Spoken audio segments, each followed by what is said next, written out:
Thank you. Next up, we're going to do Peace Officer of the Year for the Sheriff's Office, so I'd like to invite up Sheriff Carl Ibsen.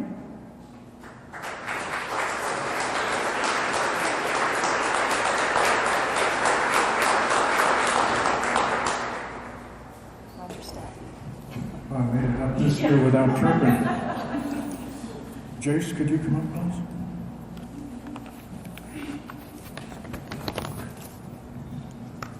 Our nominee and winner of the award this year is Senior Deputy 2 Jace Dicken. On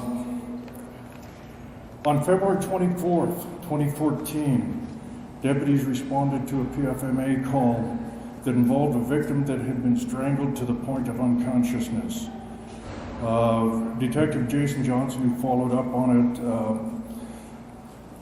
described the victim's description of what happened to her as one of the most chilling accounts of a strangulation that he had ever heard. During a disturbance at their home, the victim was strangled by her boyfriend, the father of her child, to the point that she was completely unconscious. She described not being able to breathe at all. She saw stars, and then her vision went milky before blotches of blackness turned into total black. She said she woke up when her boyfriend tossed keys at her. As she woke, she could not understand why she had been sleeping, and she did not know where she was. She tried to stand but fell back down. She thought she had been shopping and having fun at the mall with her 6-year-old daughter. She said this vision was so real to her, but that she realized what had just happened as she watched her boyfriend walk out the front door with their 8-month-old baby. Him telling her, "You'll never see him again." The victim also described a different incident in which her boyfriend broke her finger about a month earlier, an incident that went unreported.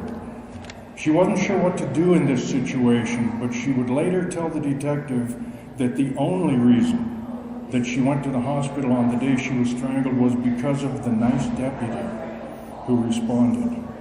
That deputy was Senior Deputy 2 Jace Dicken.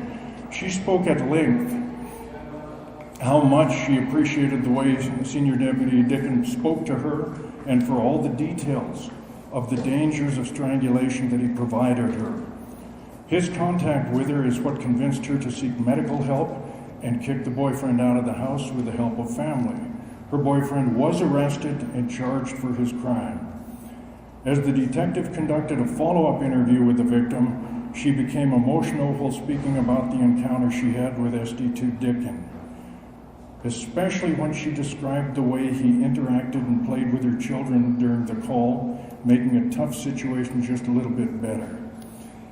He made a world of difference to this young lady and helped her to start making major steps to change her life and exclude her abuser from it. SD2 Dicken also directed her to the Crime Victim Advocate's office, where she received the help she needed to navigate the next few steps of her life.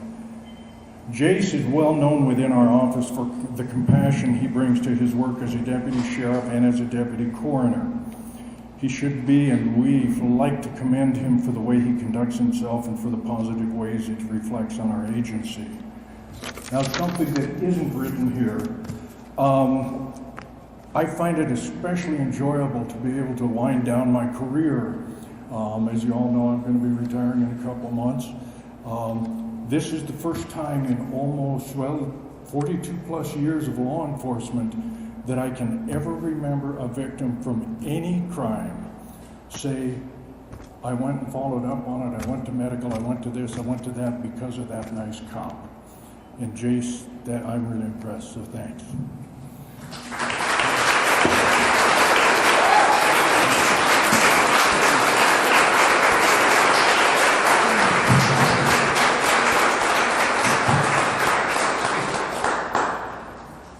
Pretty humbling being on this end of it, let me say that.